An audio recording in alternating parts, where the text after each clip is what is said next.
my channel. And if you just saw that previous clip, that's actually a sock business that my friend has started up, and it's more so catered to people that are in the armed service. So if you're familiar with that Foxtrot sock brand, I want to say these are just as similar. So I showed you guys the brown, I think it's like brown tannish color, but here's also the green color that I would probably prefer to wear while I'm in uniform, just because, I don't know, I like to make sure everything matches. But I just kind of wanted to get on here and show you real quick the stitching and how good quality this is. So this is really, really nice, and it's not going to break the bank. I believe a pair is $14.99, but if you check out his website right now, he's having a sale, and they are like $6.99. So that's really good. Like I said, it's meritorious socks, and I will also make sure to include the details at the bottom of this video. So definitely give him a check and check out his socks. Look at that. This is good. And I also like the bag that it came with, and it says, "Hello, I'm what you've been waiting for." Like, this is so cute. So definitely give him a check, and I will make sure to leave the details at the bottom of this video. So just to break it down a bit, ROTC stands for Reserve Officer Training Corps, and it is provided at most universities, but not all universities. So yeah, we'll get into this video, and I will elaborate on the top 10 tips I would offer to anybody looking to join ROTC.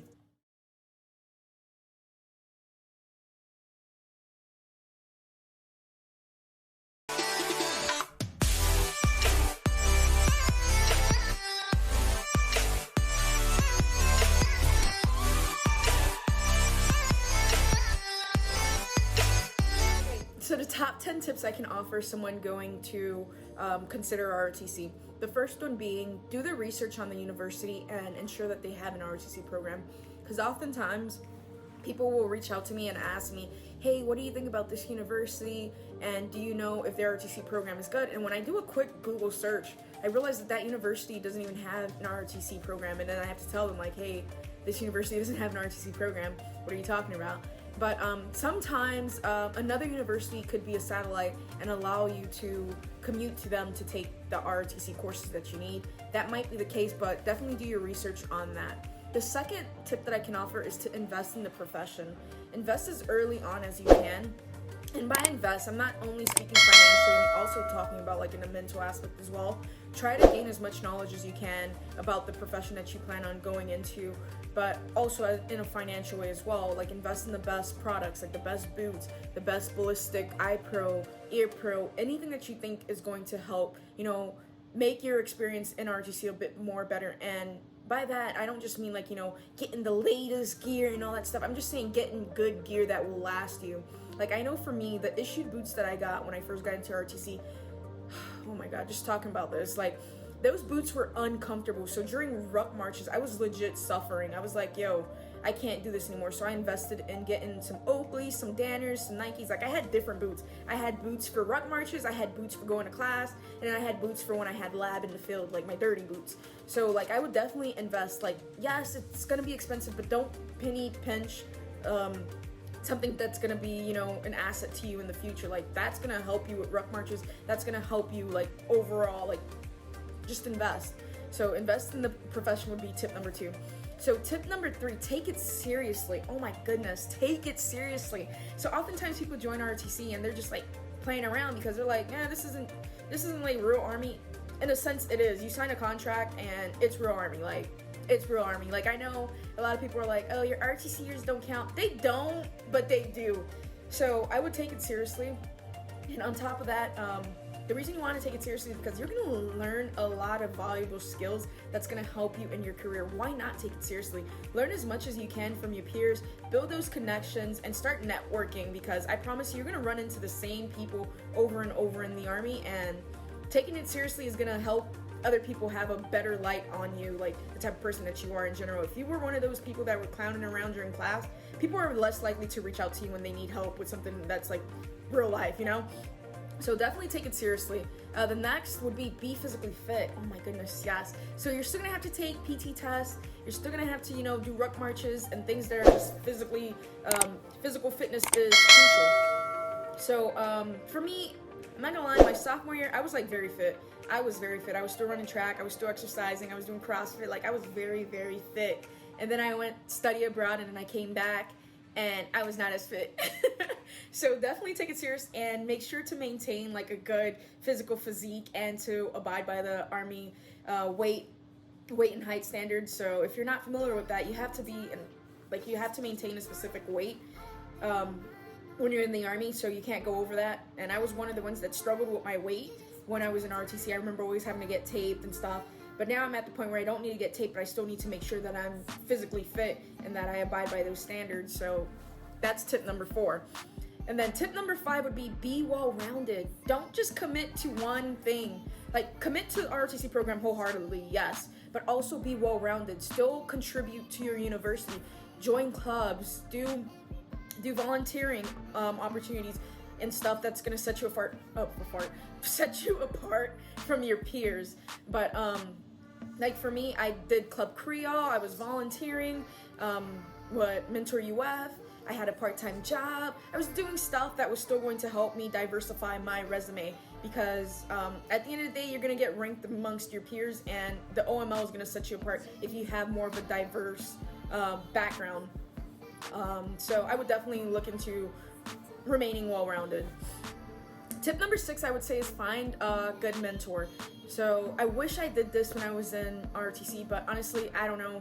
I think I was just so focused on understanding the courses and everything. I never reached out to my cadre for like mentorship, like just to give me any of the experience that they had from what they experienced in the Army as a commissioned officer, like a brand new second lieutenant going in. So that's one thing that I want to say, like reach out to your cadre and get as much wisdom as you can. Suck as much wisdom, that sounds weird. Gain as much wisdom as you can from them, because it's going to help you, especially when you're like brand new and not knowing what the hell is about to happen. So yeah, find a mentor. I'm just reading off of this paper if I keep on looking down, but be a team player. That is vital. So a lot of times you go into ROTC and people are like at each other's necks and throats because it's like all competition. Everybody's trying to be like the best rank. I would say go in there being a team player, like be genuine, because people could sense fakeness. Like, I'm not gonna lie, you could sense like the person that's been a little too fake. Like, I know y'all understand what I'm saying. So definitely go in with the mindset of being a team player. Help your peers out, because I promise you it's better to work together than against each other. With that, the next tip I can offer is to understand the military history, the jargon, the rules and regulations, Army standards, and just understand what they are. Because a lot of times people don't take the time to actually read regulation or to get squared away with learning the military jargon. There's a lot of acronyms, and I promise you're not going to get a dictionary with all these acronyms. Like, you're going to have to learn that stuff. So I would definitely do some history on that. And then the 9th, I would say, is volunteer to help. Try to be as involved as you can in your ROTC program. There are going to be opportunities to volunteer for certain details. Be the one to raise your hand. Every 2 seconds that you get a chance, raise your hand. Volunteer for everything. It doesn't matter what type of detail it is. That exposure that you're getting is going to set you apart from your peer. So, as well as you're going to be able to interact and engage with your peers, like probably people that you haven't talked to. You'll be assigned to the same detail and you guys get to talk to each other and get to know each other. And on top of that, it's going to show your cadre members that you really care. Like, it didn't matter what detail it was. I was raising my hand for all of it, because one, I was brand new, a sophomore, doing both of my MS2 and MS3 classes together.